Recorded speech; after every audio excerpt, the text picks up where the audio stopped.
Hello, welcome to virtual classroom. PSC എക്സാംസിന് ആവശ്യമായിട്ടുള്ള SCERT text ബുക്കിലെ കോണ്ടൻ്റാണ് നമ്മൾ പഠിച്ചുകൊണ്ടിരിക്കുന്നത്.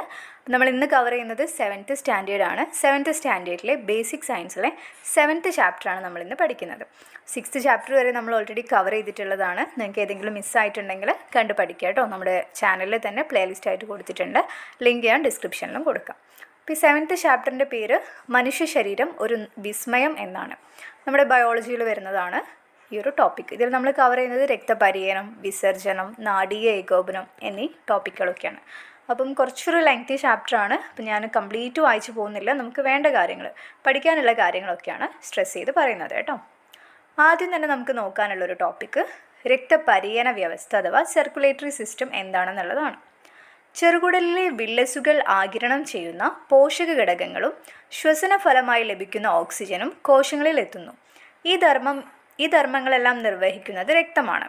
രക്തം, രക്തക്കുഴലുകൾ, ഹൃദയം എന്നിവ ചേർന്ന സംവിധാനമാണ് രക്തപര്യന വ്യവസ്ഥ. അപ്പോൾ എന്താണ് രക്തപര്യന വ്യവസ്ഥ എന്നാണ് പറയുന്നത്? ഇപ്പം നമ്മൾ കഴിക്കുന്ന ആഹാരത്തിലൂടെ നമുക്ക് കിട്ടുന്ന പോഷക ഘടകങ്ങൾ ഉണ്ടായിരിക്കും. അതേപോലെ തന്നെ നമ്മൾ ശ്വസിക്കുമ്പോൾ കിട്ടുന്ന ഓക്സിജൻ, ഇതിനൊക്കെ കോശങ്ങളിൽ എത്തിക്കുന്നത് ആരാണ്? രക്തമാണ് അല്ലേ. രക്തത്തിലൂടെയാണ് ഇവയൊക്കെ കോശങ്ങളിൽ എത്തുന്നത്. രക്തവും രക്തക്കുഴലും ഹൃദയവും ചേർന്ന സംവിധാനത്തിനാണ് നമ്മൾ രക്തപര്യന വ്യവസ്ഥ എന്ന് പറയുന്നത്. ഡീറ്റെയിൽ ആയിട്ട് നോക്കാം. ഹൃദയത്തിൽ നിന്ന് ഓക്സിജനും പോഷക ഘടകങ്ങളും അടങ്ങിയ രക്തം ശരീരത്തിൻ്റെ എല്ലാ ഭാഗത്തും എത്തിക്കുന്നതും ശരീരത്തിൻ്റെ വിവിധ ഭാഗങ്ങളിൽ നിന്ന് കാർബൺ ഡൈ ഓക്സൈഡ് കലർന്ന രക്തം ഹൃദയത്തിൽ തിരിച്ചെത്തിക്കുന്നതുമാണ് രക്തപര്യന വ്യവസ്ഥയുടെ ഒരു പ്രധാന ധർമ്മം. അപ്പോൾ രക്തപര്യന വ്യവസ്ഥയുടെ ഒരു പ്രധാന ധർമ്മമാണ് ഇവിടെ പറഞ്ഞിട്ടുള്ളത്. എന്താണ്? നമ്മുടെ ഹൃദയത്തിൽ നിന്ന് ഓക്സിജനും മറ്റ് പോഷക ഘടകങ്ങളൊക്കെ അടങ്ങിയ രക്തം എന്ത് ചെയ്യും? ശരീരത്തിൻ്റെ എല്ലാ ഭാഗത്തേക്കും എത്തിക്കും. അതേപോലെ തന്നെ ശരീരത്തിൻ്റെ വിവിധ ഭാഗങ്ങളിൽ നിന്ന് കാർബൺ ഡൈ ഓക്സൈഡ് കലർന്ന രക്തം അതെവിടേക്ക് കൊണ്ടുപോകും? തിരിച്ച് ഹൃദയത്തിൽ എത്തിക്കുന്നതാണ് എന്ത്? ഈ ഒരു രക്തപര്യന വ്യവസ്ഥയുടെ ഒരു പ്രധാന ധർമ്മം എന്ന് പറയുന്നത്. ഇനി മനുഷ്യരക്തത്തിനെ പറ്റിയിട്ട് പറയുന്നുണ്ട്. ഹീമോഗ്ലോബിൻ എന്ന വർണ്ണവസ്തുവിൻ്റെ സാന്നിധ്യമാണ് രക്തത്തിൻ്റെ ചുവപ്പ് നിറത്തിന് കാരണം. അതൊരു ഇമ്പോർട്ടൻറ്റ് പോയിൻ്റ് ആണ് കേട്ടോ. പ്രീവിയസ് ഇയറിലൊക്കെ ചോദിച്ചിട്ടുള്ളതാണ്. രക്തത്തിന് ചുവപ്പ് നിറം നൽകുന്ന വർണ്ണവസ്തു ഏതാണെന്നുള്ളത്. ഏതാണ്? ഹീമോഗ്ലോബിൻ ആണ്. ഹീമോഗ്ലോബിൻ എന്ന വർണ്ണവസ്തുവാണ് രക്തത്തിന് ചുവപ്പ് നിറം നൽകുന്നത്. ഹീമോഗ്ലോബിൻ്റെ പ്രധാന ഘടകങ്ങൾ ഇരുമ്പും പ്രോട്ടീനുമാണ്. അതും കൂടെ നോട്ട് ചെയ്ത് വെക്കുക.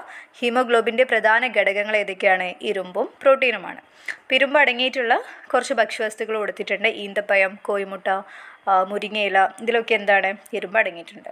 ശ്വാസകോശത്തിൽ നിന്ന് കോശങ്ങളിലേക്ക് ഓക്സിജൻ എത്തിക്കുകയും കോശങ്ങളിൽ നിന്ന് കാർബൺ ഡൈ ഓക്സൈഡ് ശ്വാസകോശത്തിലേക്ക് കൊണ്ടുവരികയും ചെയ്യുന്നതിൽ രക്തത്തിലെ ഹീമോഗ്ലോബിൻ പ്രധാന പങ്ക് വഹിക്കുന്നുണ്ട്. അപ്പോൾ ഹീമോഗ്ലോബിൻ്റെ ഒരു ധർമ്മമാണ് അവിടെ പറഞ്ഞത്.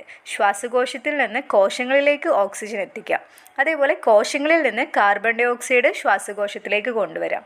ഈ ഒരു ധർമ്മം ചെയ്യുന്നത് ആരാണ്? രക്തത്തിലെ ഹീമോഗ്ലോബിനാണ് ഈ ഒരു ധർമ്മം ചെയ്യാനായിട്ട് ഹെൽപ്പ് ചെയ്യുന്നത്. ഇനി നമുക്ക് നോക്കാനുള്ളത് നമ്മുടെ രക്തത്തിലെ പ്രധാന ഘടകങ്ങൾ ഏതൊക്കെയാണെന്നുള്ളതാണ്. രക്തത്തിലെ ഘടകങ്ങൾ ഫസ്റ്റതാണ് പ്ലാസ്മ, പിന്നെ പ്ലേറ്റ്ലെറ്റ്, പിന്നെ വെളുത്ത രക്തകോശം, പിന്നെ ചുവന്ന രക്തകോശം. ഈ ഒരു 4 ഘടകങ്ങളെ പറ്റിയിട്ടാണ് നമ്മൾ പഠിക്കുന്നത്, രക്തത്തിലെ ഘടകങ്ങൾ. ആദ്യം നമുക്ക് പ്ലാസ്മ എന്താണെന്നുള്ളത് നോക്കാം. ഇതൊക്കെ ഇമ്പോർട്ടൻ്റ് ആണ് കേട്ടോ. ഏറ്റവും ഇമ്പോർട്ടൻ്റ് ആയിട്ടുള്ള പോർഷനാണ്. നിങ്ങൾ നോട്ട് ചെയ്തിട്ട് തന്നെ പഠിക്കണം കേട്ടോ. ഓരോന്നും എന്താണെന്നുള്ളത് പഠിച്ചു വയ്ക്കുക. ഇപ്പോൾ നമുക്ക് സ്റ്റേറ്റ്മെൻറ്റ് ടൈപ്പ് ക്വസ്റ്റ്യൻസ് ഒക്കെ വരുമ്പോൾ എല്ലാത്തിനെ പറ്റിയിട്ടും നമ്മൾ അറിഞ്ഞിരിക്കണം. എന്നാൽ മാത്രമേ നമുക്കത് കറക്റ്റായിട്ട് ആൻസർ ചെയ്യാൻ പറ്റുള്ളൂ. അപ്പോൾ രക്തത്തിലെ ഒരു ഘടകമായിട്ടുള്ള പ്ലാസ്മ എന്താണെന്നുള്ളത് നോക്കാം. രക്തത്തിൻ്റെ ദ്രാവക ഭാഗത്തിനെയാണ് നമ്മൾ പ്ലാസ്മ എന്ന് പറയുന്നത്. ഇമ്പോർട്ടൻ്റ് ആണ്. ഇളം മഞ്ഞ നിറമാണ് പ്ലാസ്മയ്ക്ക് ഉണ്ടാവുക. ഗ്ലൂക്കോസിനെ കോശങ്ങളിൽ എത്തിക്കുന്നത് ആരാണ്? പ്ലാസ്മയാണ്. 3 പോയിന്റുകളാണുള്ളത്. രക്തത്തിൻ്റെ ദ്രാവക ഭാഗം, ഇളം മഞ്ഞ നിറം, ഗ്ലൂക്കോസിനെ കോശങ്ങളിൽ എത്തിക്കുന്നു. ഇതൊക്കെ എന്താണ്? പ്ലാസ്മയെ പറ്റിയിട്ടാണ് നമ്മൾ പറഞ്ഞത്. ഇനി പ്ലേറ്റ്ലെറ്റ് എന്താണെന്ന് വെച്ചാൽ രക്തം കട്ട പിടിക്കുന്നതിന് സഹായിക്കുന്നു. രക്തം കട്ട പിടിക്കുന്നതിന് സഹായിക്കുന്ന രക്തത്തിലെ ഘടകം ഏതാണ്? പ്ലേറ്റ്ലെറ്റ് ആണ് രക്തം കട്ടപിടിക്കാൻ സഹായിക്കുന്നത്. അതും നോട്ട് ചെയ്ത് വെക്കുക. അത് ഘടകം എന്ന് ചോദിക്കുമ്പോൾ കേട്ടോ, രക്തത്തിലെ ഏത് ഘടകമാണ് രക്തം കട്ടപിടിക്കാൻ ഹെൽപ്പ് ചെയ്യുന്നതെന്ന് ചോദിച്ചാൽ ഏതാണ്? പ്ലേറ്റ്ലെറ്റ് ആണ്. ഇനി വെളുത്ത രക്തകോശം അഥവാ വൈറ്റ് ബ്ലഡ് സെൽസ്, WBC എന്ന് നമ്മൾ പറയും. അതിനെ പറ്റി പറയുകയാണെങ്കിൽ നിശ്ചിത ആകൃതിയില്ല. വെളുത്ത രക്തകോശത്തിന് എന്താണ്? നിശ്ചിത ആകൃതിയില്ല, പക്ഷേ മർമ്മമുണ്ട്. രോഗാണുക്കളെ നശിപ്പിക്കുന്നു. രോഗാണുക്കളെ നശിപ്പിക്കുന്നത് ആരാണ്? വെളുത്ത രക്തകോശമാണ്. എന്തൊക്കെയാണ്? വൈറ്റ് ബ്ലഡ് സെൽസിന് നിശ്ചിത ആകൃതിയില്ല, മർമ്മമുണ്ട്, രോഗാണുക്കളെ നശിപ്പിക്കുന്നു. ഇനി ചുവന്ന രക്തകോശം, റെഡ് ബ്ലഡ് സെൽസ് അഥവാ RBC എന്ന് പറയും. ഡിസ്കിൻ്റെ ആകൃതിയാണ്, അതിന് ആകൃതിയുണ്ട്. ചുവന്ന രക്തകോശത്തിന് എന്താണ്? ഡിസ്കിൻ്റെ ആകൃതിയാണ്. വെളുത്ത രക്തകോശത്തിന് ആകൃതിയില്ല. അത് നമ്മൾ കമ്പയർ ചെയ്ത് തന്നെ പഠിക്കാം. പിന്നെ വെളുത്ത രക്തകോശത്തിന് മർമ്മമുണ്ട്, ചുവന്ന രക്തകോശത്തിന് മർമ്മമില്ല. ചുവന്ന രക്തകോശം എവിടെയാണ് അടങ്ങിയിരിക്കുന്നത്? ഹീമോഗ്ലോബിനിലാണ് അടങ്ങിയിരിക്കുന്നത്. ഓക്സിജൻ, കാർബൺ ഡൈ ഓക്സൈഡ് എന്നിവയുടെ വിനിമയമാണ് അതിൻ്റെ പ്രധാന ധർമ്മം. അപ്പോൾ ഈ ഒരു 4 ഘടകങ്ങളും പഠിച്ചു വയ്ക്കുക. പ്ലാസ്മ, പ്ലേറ്റ്ലെറ്റ്, വെളുത്ത രക്തകോശം, ചുവന്ന രക്തകോശം. പ്ലാസ്മ രക്തത്തിൻ്റെ ദ്രാവക ഭാഗം മഞ്ഞ നിറമാണ്, ഗ്ലൂക്കോസിനെ കോശങ്ങളിൽ എത്തിക്കുന്നു. പ്ലേറ്റ്ലെറ്റ് രക്തം കട്ട പിടിക്കുന്നതിന് സഹായിക്കുന്നു. വെളുത്ത രക്തകോശത്തിന് നിശ്ചിത ആകൃതിയില്ല, പക്ഷെ മർമ്മമുണ്ട്, രോഗാണുക്കളെ നശിപ്പിക്കുന്നു. ചുവന്ന രക്തകോശമാണെങ്കിൽ ഡിസ്കിൻ്റെ ആകൃതിയാണ്, മർമ്മമില്ല, ഹീമോഗ്ലോബിനിലാണ് അടങ്ങിയിരിക്കുന്നത്. ഓക്സിജൻ്റെയും കാർബൺ ഡൈ ഓക്സൈഡിൻ്റെയും വിനിമയമാണ് അതിൻ്റെ ധർമ്മമായിട്ട് വരുന്നത്. ഇവിടെ തന്നെ ക്വസ്റ്റ്യൻ തന്നിട്ടുണ്ട്. രക്തത്തിൻ്റെ ദ്രാവക ഭാഗം ഏതാണ്? പ്ലാസ്മയാണ്. രക്തകോശങ്ങൾ ഏതൊക്കെയാണ്? ചുവന്ന രക്തകോശങ്ങളുണ്ട്, വെളുത്ത രക്തകോശങ്ങളുണ്ട്. പ്ലേറ്റ്ലെറ്റുകളുടെ ധർമ്മം എന്താണ്? രക്തം കട്ട പിടിക്കുന്നതിന് സഹായിക്കുന്നു. പിന്നെ ഹീമോഗ്ലോബിൻ കാണപ്പെടുന്ന രക്തകോശം ഏതാണ്? ചുവന്ന രക്തകോശമാണ്. പിന്നെ വെളുത്ത രക്തകോശങ്ങളും ചുവന്ന രക്തകോശങ്ങളും തമ്മിലുള്ള വ്യത്യാസങ്ങൾ എന്തൊക്കെയാണ്? ചുവന്ന രക്തകോശമാണെങ്കിൽ അതിന് ഡിസ്കിൻ്റെ ആകൃതിയാണ്, വെളുത്ത രക്തകോശത്തിന് ആകൃതിയില്ല. പിന്നെ മർമ്മമുണ്ട്, വെളുത്ത രക്തകോശത്തിന്, ചുവന്ന രക്തകോശത്തിന് മർമ്മമില്ല. അങ്ങനത്തെ കാര്യങ്ങളൊക്കെ നമുക്ക് ഡിഫറൻസിൽ പറയാം. ഇനി രക്തപര്യനം എന്താണെന്നുള്ളതാണ് നോക്കുന്നത്. രക്തക്കുഴലുകളിലൂടെ രക്തം ശരീരത്തിൻ്റെ എല്ലാ ഭാഗത്തും സഞ്ചരിച്ചു കൊണ്ടിരിക്കുന്നു, അല്ലേ? നമുക്കറിയാലോ, ശരീരത്തിൻ്റെ എല്ലാ ഭാഗത്തും എന്താണ്? രക്തക്കുഴലുകളിലൂടെയാണ് രക്തം സഞ്ചരിച്ചു കൊണ്ടിരിക്കുന്നത്. എന്നിട്ട് അവിടെ നമ്മുടെ സിരയും ധമനിയും ഒക്കെ കൊടുത്തിട്ടുണ്ട്, നോക്കാം. ധമനി എന്താണ്? ഹൃദയത്തിൽ നിന്ന് ആരംഭിക്കുന്നു, എന്നിട്ട് ലോമികകളും അവിടെ കാണിച്ചിട്ടുണ്ട്. പിന്നെ ഹൃദയത്തിലേക്ക് എത്തിച്ചേരുന്നത് ഏതാണ്? സിരയാണ്. നമുക്ക് ഡീറ്റെയിൽ ആയിട്ട് നോക്കാം. ധമനികൾ, സിരകൾ, ലോമികകൾ. ഹൃദയത്തിൽ നിന്ന് ഓക്സിജൻ കൂടുതൽ അടങ്ങിയ രക്തം ശരീരത്തിൻ്റെ വിവിധ ഭാഗങ്ങളിലേക്ക് കൊണ്ടുപോകുന്ന കുഴലുകളാണ് ധമനികൾ. ആ ഇമേജിൽ കണ്ട പോലെ തന്നെ ഹൃദയത്തിൽ നിന്ന് കൊണ്ടുപോകുന്നതാകുമ്പോൾ എന്തായിരിക്കും? ഓക്സിജൻ കൂടുതൽ അടങ്ങിയിട്ടുള്ള രക്തമായിരിക്കും. ഹൃദയത്തിൽ നിന്ന് ഓക്സിജൻ കൂടുതലായിട്ട് അടങ്ങിയിട്ടുള്ള രക്തം ശരീരത്തിൻ്റെ എല്ലാ ഭാഗങ്ങളിലേക്കും കൊണ്ടുപോകുന്ന കുഴലുകളാണ് ധമനികൾ എന്നറിയപ്പെടുന്നത്. ഇനി ശരീരത്തിൻ്റെ വിവിധ ഭാഗങ്ങളിൽ നിന്ന് കാർബൺ ഡൈ ഓക്സൈഡ് കൂടുതൽ കലർന്ന രക്തം ഹൃദയത്തിലേക്ക് കൊണ്ടുവരുന്നത് ആരാണ്? സിരകളാണ്. രണ്ടും മാറിപ്പോകരുത്. ഹൃദയത്തിൽ നിന്നും ശരീരത്തിൻ്റെ എല്ലാ ഭാഗത്തേക്കും ഓക്സിജൻ അടങ്ങിയ രക്തം കൊണ്ടുപോകുന്നത് ധമനികളും, ശരീരത്തിൻ്റെ വിവിധ ഭാഗങ്ങളിൽ നിന്ന് കാർബൺ ഡൈ ഓക്സൈഡ് കൂടുതൽ അടങ്ങിയ രക്തം ഹൃദയത്തിലേക്ക് കൊണ്ടുവരുന്നത് സിരകളുമാണ്. സിരകളെയും ധമനികളെയും തമ്മിൽ ബന്ധിപ്പിക്കുന്ന നേർത്ത രക്തക്കുഴലുകളാണ് ലോമികകൾ. ഇവർ രണ്ടുപേരെയും കണക്ട് ചെയ്യുന്ന നേർത്ത രക്തക്കുഴലുകളാണ് ലോമികകൾ എന്ന് പറയുന്നത്. അപ്പം രണ്ടും മാറിപ്പോവാണ്ട് പഠിച്ചു വയ്ക്കുക കേട്ടോ എന്താണെന്നുള്ളത്. ഇനി നമുക്ക് ഹൃദയം എന്താണെന്നുള്ളത് നോക്കാം. രക്തപര്യന വ്യവസ്ഥയുടെ കേന്ദ്രമാണ് ഹൃദയം, അല്ലേ? രക്തപര്യനത്തിൽ നമ്മൾ പറഞ്ഞു, ഹൃദയത്തിൽ നിന്നും ശരീരത്തിൻ്റെ വിവിധ ഭാഗങ്ങളിലേക്ക് കൊണ്ടുപോവാണ്, അതേപോലെ തന്നെ തിരിച്ചും ഹൃദയത്തിലേക്ക് എത്തുവാണ്. അപ്പോൾ രക്തപര്യന വ്യവസ്ഥയുടെ കേന്ദ്രം എന്നറിയപ്പെടുന്നത് ഏതാണ്? ഹൃദയമാണ്. ശരീരത്തിൻ്റെ എല്ലാ ഭാഗങ്ങളിലേക്കും രക്തം പമ്പ് ചെയ്യുന്നത് ഹൃദയമാണ്. ഇനി എവിടെയാണ് ഹൃദയം കാണപ്പെടുന്നത്? ഹൃദയം ഔരസാശയത്തിൽ ശ്വാസകോശങ്ങൾക്കിടയിൽ സ്ഥിതി ചെയ്യുന്നു. ഇത് വാരിയെല്ലുകളാൽ സംരക്ഷിക്കപ്പെട്ടിരിക്കുന്നു. ഇനി ഹൃദയത്തിൻ്റെ കുറച്ച് സവിശേഷതകളും കൂടെ കൊടുത്തിട്ടുണ്ട്. എന്തൊക്കെയാണ് മനുഷ്യ ഹൃദയത്തിൻ്റെ സവിശേഷതകൾ? ഹൃദയത്തിന് മുഷ്ടിയോളം വലിപ്പമുണ്ട്, അല്ലേ? നമ്മുടെ ഒരു മുഷ്ടിൻ്റെ വലിപ്പമാണ് നമ്മുടെ ഹൃദയത്തിന് ഉണ്ടായിരിക്കുക. ഹൃദയത്തെ ആവരണം ചെയ്ത് ഇരട്ട സ്തരമുണ്ട്. ഇതാണ് പെരികാർഡിയം. ഹൃദയത്തെ ആവരണം ചെയ്തുകൊണ്ട് ഒരു ഇരട്ട സ്തരമുണ്ട്. അതിൻ്റെ പേരാണ് പെരികാർഡിയം എന്ന് പറയുന്നത്. ഇനി മനുഷ്യ ഹൃദയത്തിന് 4 അറകളാണുള്ളത്. അതും ഇമ്പോർട്ടൻ്റ് ആണ് കേട്ടോ. പ്രീവിയസ് ഇയർ ക്വസ്റ്റ്യൻ ആണ്. മനുഷ്യ ഹൃദയത്തിന് എത്ര അറകളുണ്ട്? 4 അറകളാണുള്ളത്. അതേപോലെ നമ്മൾ മറ്റു ജീവികളുടെ ഹൃദയത്തിൻ്റെ അറകളും കൂടെ പഠിച്ചു വയ്ക്കണം. ഇതും ഇമ്പോർട്ടൻ്റ് ആണ്. ഓരോ ജീവിയും അതിൻ്റെ ഹൃദയത്തിന് എത്ര അറകളുണ്ട് എന്നുള്ളതും ചോദിച്ചിട്ടുണ്ട്. ആദ്യം മണ്ണിരയുടെ ഇമേജ് കൊടുത്തിട്ടുണ്ട്. അതിൻ്റെ ഹൃദയത്തിൻ്റെ ചിത്രമുണ്ട്.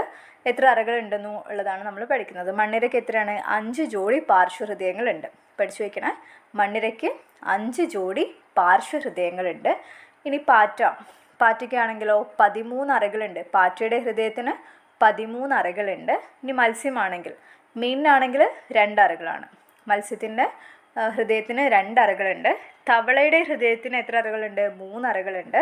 കോഴിയുടെ ഹൃദയത്തിന് 4 അറകളുണ്ട്. മനുഷ്യനെ പോലെ തന്നെ കോഴിയുടെ ഹൃദയത്തിനും 4 അറകളാണ്, മനുഷ്യൻ്റെ ഹൃദയത്തിനും 4 അറകളാണ്. നിങ്ങളിത് പഠിച്ചു വയ്ക്കുക കേട്ടോ. ഇമ്പോർട്ടൻ്റ് ആയതാണ്, ടെക്സ്റ്റ് ബുക്കിൽ കൊടുത്തിട്ടുള്ളത്.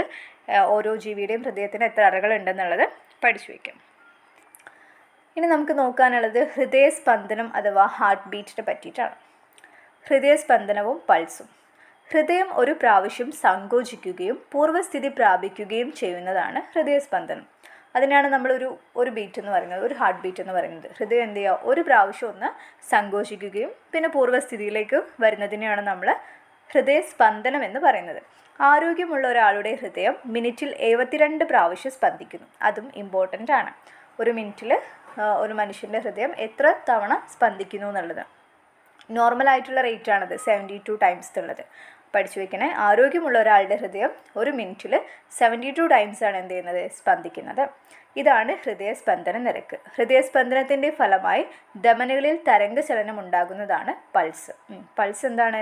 ഹൃദയം സ്പന്ദിക്കുന്നതിൻ്റെ ഫലമായിട്ട് നമ്മൾ ധമനീനെ പറ്റി നേരത്തെ പറഞ്ഞല്ലോ. അപ്പം ധമനികളിൽ ഒരു തരംഗചലനം ഇങ്ങനെ ഉണ്ടാവുകയാണ്. അതിനാണ് നമ്മൾ പൾസ് എന്ന് പറയുന്നത്. ഹൃദയസ്പന്ദന നിരക്കും പൾസിൻ്റെ നിരക്കും എന്തായിരിക്കും? സെയിം ആയിരിക്കും, തുല്യമായിരിക്കും. ഹൃദയസ്പന്ദനത്തിനനുസരിച്ചിട്ടാണ് അവിടെ ആ പൾസ് ഉണ്ടാവുന്നത് ധമനികളിൽ. അപ്പം രണ്ടും എന്തായിരിക്കും? സെയിം ആയിരിക്കും. അപ്പം ഒരു മിനിറ്റിൽ എത്ര തവണ ഹാർട്ട് ബീറ്റ് ഉണ്ടായിരിക്കണം? 72 ടൈംസാണ്. അത് പഠിച്ചു വയ്ക്കാം. ഇനി നമുക്കൊരു വേറൊരു ഇമ്പോർട്ടൻറ്റ് പോയിൻ്റാണ്. ഹൃദയസ്പന്ദനം പരിശോധിക്കുന്നതിന് ഉപയോഗിക്കുന്ന ഉപകരണമാണ് സ്റ്റെതസ്കോപ്പ്. അറിയാലോ. ആ സ്റ്റെതസ്കോപ്പ് നിർമ്മിച്ചത് ആരാണെന്നുള്ളതാണ്. റെനെ ലെനക് ആണ് ഇതാദ്യമായി നിർമ്മിച്ചത്. ഇമ്പോർട്ടൻ്റ് ആണ്, സ്റ്റെതസ്കോപ്പ് നിർമ്മിച്ചത് ആരാണെന്നുള്ളത്. Rene ലെനക്കാണ് stethoscope നിർമ്മിച്ചിട്ടുള്ളത്. പഠിച്ചു വയ്ക്കാം കേട്ടോ. ഇനി ടെക്സ്റ്റിലൊരു സ്റ്റെതസ്കോപ്പിൻ്റെ മാതൃക നിർമ്മിക്കാനുള്ളതാണ്. നമുക്കതൊന്നും നോക്കണ്ട. നമുക്ക് അടുത്ത പോയിൻ്റ് ഒന്ന് നോക്കാം. ഹൃദയത്തിൻ്റെ ആരോഗ്യത്തിനെ പറ്റി പറയുന്നുണ്ട് കേട്ടോ. അപ്പോൾ ജസ്റ്റ് ഒന്ന് പറയാം, നമുക്കും കൂടെ അറിയേണ്ട കാര്യമാണല്ലോ. എന്തൊക്കെയാണ്? കൂടുതൽ കൊഴുപ്പടങ്ങിയ ഭക്ഷണം സ്ഥിരമായി കഴിക്കുന്നത് എൻ്റെ പ്രവർത്തനത്തെ ബാധിക്കും. ഹൃദയം പറയുന്നതാണ്. അപ്പോൾ നമ്മൾ അത് ശ്രദ്ധിക്കണം. പിന്നെ പുകവലി, മദ്യപാനം എന്നിവ എന്നെ വേഗം രോഗിയാക്കും. ജീവിതശൈലി രോഗങ്ങൾ എന്നെ തളർത്തും. വ്യായാമം ചെയ്തില്ലെങ്കിൽ എൻ്റെ ആരോഗ്യം തകരാറിലാവും. ഇത്രയും കാര്യങ്ങൾ ശ്രദ്ധിക്കാം. പിന്നെ ഒരു മുറിവുണ്ടായാൽ നമ്മൾ എന്താണ് പ്രഥമ ശുശ്രൂഷയായിട്ട് ചെയ്യേണ്ടതെന്നൊക്കെ കൊടുത്തിട്ടുണ്ട്. അറിയുമായിരിക്കും. നമുക്കൊന്ന് വായിക്കാം. ശുദ്ധജലം ഉപയോഗിച്ച് മുറിവ് വൃത്തിയാക്കുക. മുറിവിൽ അമർത്തി പിടിക്കുക. കയ്യിലാണ് മുറിവെങ്കിൽ കൈ ഉയർത്തി പിടിക്കുക. രക്തപ്രവാഹം നിലയ്ക്കുന്നില്ലെങ്കിൽ ശുദ്ധമായ തുണിയോ ബാൻഡേജോ കൊണ്ട് മുറിവ് പൊതിഞ്ഞു കെട്ടുക. പെട്ടെന്ന് തന്നെ ഹോസ്പിറ്റലിൽ എത്തിക്കുക. നെക്സ്റ്റ്, ഹൃദയം മാറ്റിവെക്കാം. ഗുരുതരമായ ഹൃദ്രോഗമുള്ളവർക്കാണ് ഹൃദയം മാറ്റിവെക്കൽ ശസ്ത്രക്രിയ നടത്താറുള്ളത്. മസ്തിഷ്ക മരണം സംഭവിച്ച വ്യക്തിയുടെ ഹൃദയമെടുത്ത് രോഗിയിൽ വച്ചു പിടിപ്പിക്കുകയാണ് സാധാരണ ചെയ്യാറുള്ളത്. 1967 ഡോക്ടർ ക്രിസ്ത്യൻ ബർണാഡാണ് ആദ്യമായി ഹൃദയം മാറ്റിവെക്കൽ ശസ്ത്രക്രിയ വിജയകരമായി നടത്തിയത്. അപ്പം നമുക്ക് ഒന്ന് നോട്ട് ചെയ്യാനുള്ളൊരു പോയിൻ്റ് ഇതാണ്. 1967 ഡോക്ടർ ക്രിസ്ത്യൻ ബർണാഡാണ് ആദ്യമായിട്ട് ഹൃദയം മാറ്റിവെക്കൽ ശസ്ത്രക്രിയ വിജയകരമായിട്ട് നടത്തിയത്. നോട്ട് ചെയ്ത് വയ്ക്കാം. പിന്നെ രക്തദാനം, മഹാദാനം എന്താണ്? ആരോഗ്യമുള്ള ഒരാളുടെ ശരീരത്തിൽ ഏകദേശം 5.5 ലിറ്റർ രക്തമുണ്ടായിരിക്കും. അത് നോട്ട് ചെയ്ത് വെക്കാം കേട്ടോ. ആരോഗ്യമുള്ള ഒരാളുടെ ശരീരത്തിൽ ഏകദേശം 5.5 ലിറ്ററാണ് രക്തം ഉണ്ടായിരിക്കാം. അപ്പോൾ നമ്മൾ 5.5 ലിറ്റർ രക്തമാണ് ഒരു മനുഷ്യൻ്റെ ശരീരത്തിൽ ഉണ്ടായിരിക്കാം. പിന്നെന്താ? രക്തദാനത്തിനെ പറ്റിയിട്ടാണ് അവിടെ പറയുന്നത്. അപ്പോൾ രക്തപരിണ വ്യവസ്ഥയുടെ ആ ഒരു കാര്യം നമ്മൾ കവർ ചെയ്ത് കഴിഞ്ഞു. ഇനി നമ്മൾ വിസർജന വ്യവസ്ഥയെ പറ്റിയിട്ടാണ് പഠിക്കുന്നത്. എന്താന്ന് നോക്കാം. വിസർജനം ജീവൽ പ്രവർത്തനങ്ങളുടെ ഫലമായി ഉണ്ടാകുന്ന യൂറിയ, അധികമുള്ള ജലം, ലവണങ്ങൾ തുടങ്ങിയവ ശരീരത്തിൽ നിന്ന് പുറന്തള്ളുന്ന പ്രക്രിയയാണ് വിസർജനം എന്നറിയപ്പെടുന്നത്. നമ്മുടെ ജീവൽ പ്രവർത്തനങ്ങളുടെ ഫലമായിട്ടുണ്ടാകുന്ന യൂറിയ, പിന്നെ അധികമായിട്ട് വരുന്ന ജലം, ലവണങ്ങൾ ഇവയൊക്കെ എന്തെയാണ്? ശരീരത്തിൽ നിന്ന് പുറന്തള്ളുന്ന പ്രക്രിയയാണ് നമ്മൾ വിസർജനം എന്ന് പറയുന്നത്. അപ്പം വിസർജനത്തെ പറ്റി പഠിക്കുമ്പോൾ നമുക്ക് എന്തായാലും വൃക്കയെ പറ്റി പഠിക്കണം. എന്താ നോക്കാം. നമ്മുടെ ശരീരത്തിലെ ഏറ്റവും പ്രധാനപ്പെട്ട വിസർജനാവയവമാണ് വൃക്കകൾ അഥവാ കിഡ്നി. ഇവ മനുഷ്യ ശരീരത്തിലെ അരിപ്പകളായി പ്രവർത്തിക്കുന്നു. അതും ഇമ്പോർട്ടൻറ്റ് പോയിൻ്റ് ആണ് കേട്ടോ. നോട്ട് ചെയ്ത് വയ്ക്കണം. മനുഷ്യ ശരീരത്തിലെ അരിപ്പകൾ എന്നറിയപ്പെടുന്ന അവയവം ഏതാണ്? വൃക്കകളാണ്. ഇനി വൃക്കയിലെ ധർമ്മം, എങ്ങനെയാണ് വൃക്ക പ്രവർത്തിക്കുന്നത് എന്നുള്ളത് കൊടുത്തിട്ടുണ്ട്. വൃക്കയും അരിക്കലും. പയർവിത്തിൻ്റെ ആകൃതിയിലുള്ള ഇവ ഉദരാശയത്തിൽ നട്ടെല്ലിൻ്റെ ഇരുവശങ്ങളിലുമായാണ് കാണപ്പെടുന്നത്. പയർവിത്തിൻ്റെ ആകൃതിയാണ് വൃക്കയ്ക്കുള്ളത് കേട്ടോ. വൃക്കയിലേക്ക് രക്തം എത്തിക്കുന്നത് വൃക്ക ധമനിയാണ്. വൃക്കധമനി വഴി എത്തുന്ന രക്തത്തിൽ യൂറിയ, ഗ്ലൂക്കോസ്, ലവണങ്ങൾ, ഓക്സിജൻ, മറ്റ് ഘടകങ്ങൾ എന്നിവ ഉണ്ടായിരിക്കും.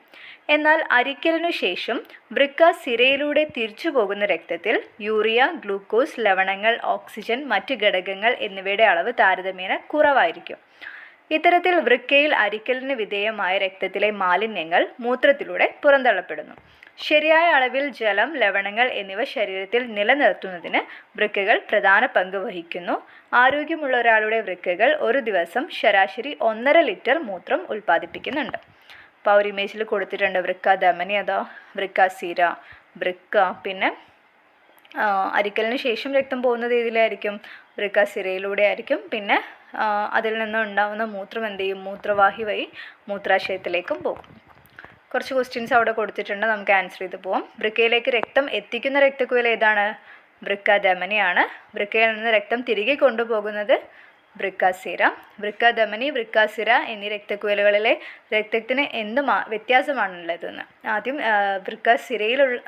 വൃക്കധമനിയിലുള്ള രക്തത്തിലാണെങ്കിൽ ഈ ഓക്സിജനും യൂറിയ, ലവണങ്ങൾ ഒക്കെ ഉണ്ടായിരിക്കും.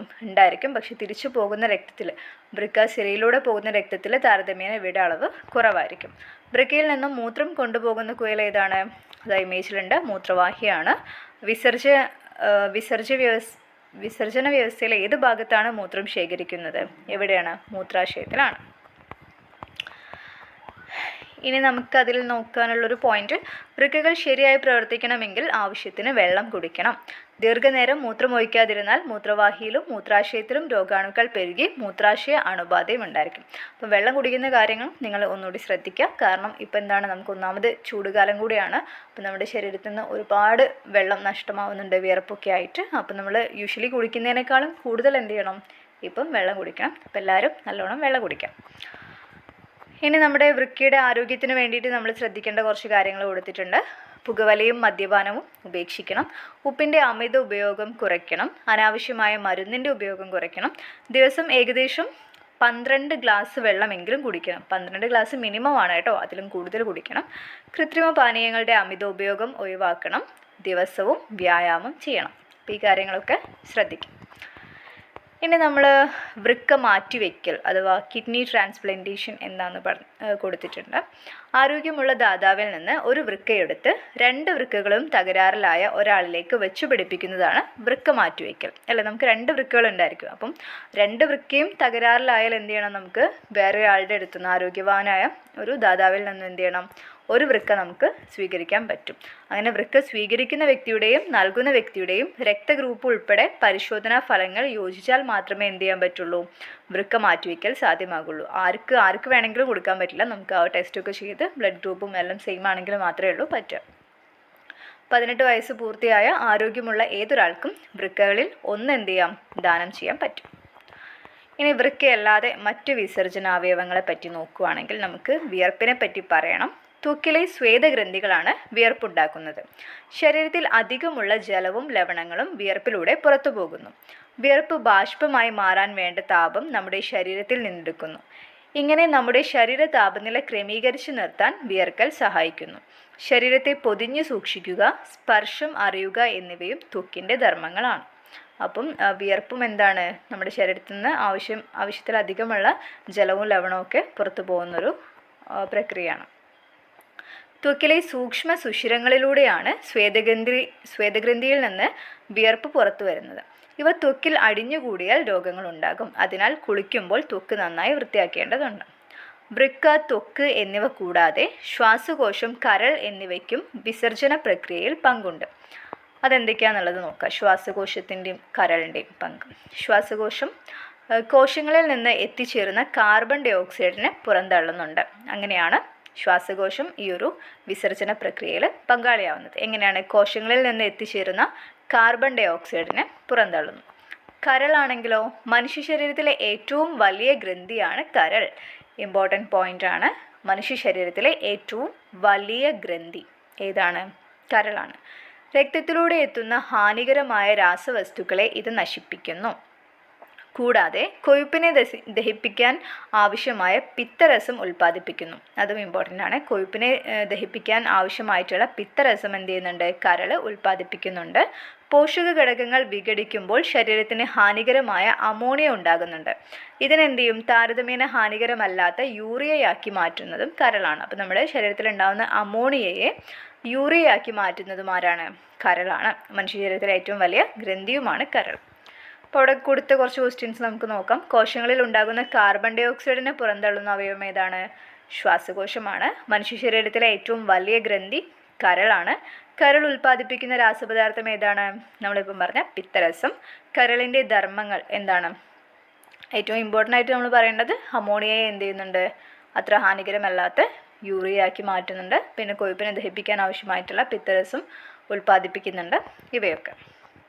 അപ്പോൾ നമ്മുടെ വിസർജന വ്യവസ്ഥയും കവർ ചെയ്തു. ഇനി നമുക്ക് നാഡീ വ്യവസ്ഥ അഥവാ നെർവസ് സിസ്റ്റം എന്താണെന്നുള്ളതാണ് നോക്കേണ്ടത്. സാഹചര്യങ്ങൾക്കനുസരിച്ച് പ്രതികരിക്കാൻ നമ്മെ സഹായിക്കുന്നത് നാഡീവ്യവസ്ഥയാണ്. മസ്തിഷ്കം അഥവാ തലച്ചോറ്, സുഷുമ്ന, നാഡികൾ എന്നിവ ചേർന്നതാണ് നാഡീവ്യവസ്ഥ. ശരീരത്തിലെ ഏറ്റവും പ്രധാനപ്പെട്ട അവയവമാണ് മസ്തിഷ്കം. മസ്തിഷ്കം തലയോട്ടിക്കുള്ളിൽ സംരക്ഷിക്കപ്പെട്ടിരിക്കുന്നു.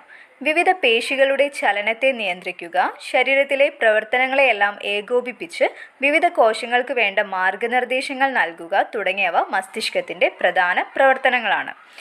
കാഴ്ച, കേൾവി, ഓർമ്മ, ഭാവന, വികാരങ്ങൾ, ബുദ്ധി എന്നിവയുടെ എല്ലാം കേന്ദ്രം എന്താണ്? മസ്തിഷ്കമാണ്. ഏറ്റവും ആധുനിക കമ്പ്യൂട്ടർ പോലും കാര്യക്ഷമതയിൽ മനുഷ്യ മസ്തിഷ്കത്തിൻ്റെ പിന്നിലാണ്. അതായത് നമ്മുടെ ബ്രെയിൻ അത്രയും പവർഫുള്ളാണ്. മുൻകൂട്ടി തയ്യാറാക്കിയ സോഫ്റ്റ്വെയർ അനുസരിച്ച് പ്രവർത്തിക്കാനുള്ള കഴിവ് മാത്രമാണ് കമ്പ്യൂട്ടറിനുള്ളത്. എന്നാൽ മസ്തിഷ്കത്തിനാകട്ടെ ചുറ്റുപാടിനോട് പ്രതികരിക്കാനും പുതിയ കാര്യങ്ങൾ പഠിക്കാനും സങ്കല്പിക്കാനും കഴിയും. ഉണർന്നിരിക്കുമ്പോൾ മാത്രമല്ല ഉറങ്ങുമ്പോഴും മസ്തിഷ്കത്തിൽ പ്രവർത്തനങ്ങൾ നടക്കുന്നുണ്ട്. എല്ലാ ശാരീരിക പ്രവർത്തനങ്ങളെയും നിയന്ത്രിക്കുകയും ഏകോപിപ്പിക്കുകയും ചെയ്യുന്നത് നാഡീവ്യവസ്ഥയാണ്. മദ്യം, മയക്കുമരുന്ന് എന്നിവയുടെ ഉപയോഗം നാഡീവ്യവസ്ഥയുടെ പ്രവർത്തനത്തെ സാരമായി ബാധിക്കുന്നുണ്ട്. നമ്മുടെ ബ്രെയിനിനെ പറ്റിയിട്ടാണ് പറഞ്ഞിട്ടുള്ളത്. അതൊന്ന് നോക്കുക. ഇനി നമുക്ക് നെക്സ്റ്റ് ടോപ്പിക്ക് കൗമാരവും ആരോഗ്യവും എന്ന് പറഞ്ഞിട്ടുള്ളതാണ്. നമുക്ക് PSCക്ക് ഇതിന്ന് ഒരുപാട് ക്വസ്റ്റ്യൻസ് വരാൻ ചാൻസ് ഇല്ല. പക്ഷെ നിങ്ങളിപ്പോൾ സ്കൂൾ സ്റ്റുഡൻസ് ആണ് ഈ വീഡിയോ കാണുന്നതെങ്കിൽ നിങ്ങൾക്കിത് ഒരുപാട് യൂസ്ഫുൾ ആയിരിക്കും. അപ്പം ഈ വർഷത്തെ നമ്മുടെ പുതിയ ടെക്സ്റ്റ് ബുക്കിൽ കൊണ്ടുവന്നിട്ടുള്ള ഒരു ചേഞ്ചാണ് കേട്ടോ. കഴിഞ്ഞ വർഷം വരെ ഉണ്ടായിരുന്നില്ല. ഈ വർഷം ആഡ് ചെയ്തിട്ടുള്ള കാര്യങ്ങളാണ് ഇതിൽ കൂടുതലും. നമുക്ക് നോക്കാം. 10 മുതൽ 19 വയസ്സ് വരെയുള്ള കാലഘട്ടമാണ് കൗമാരം.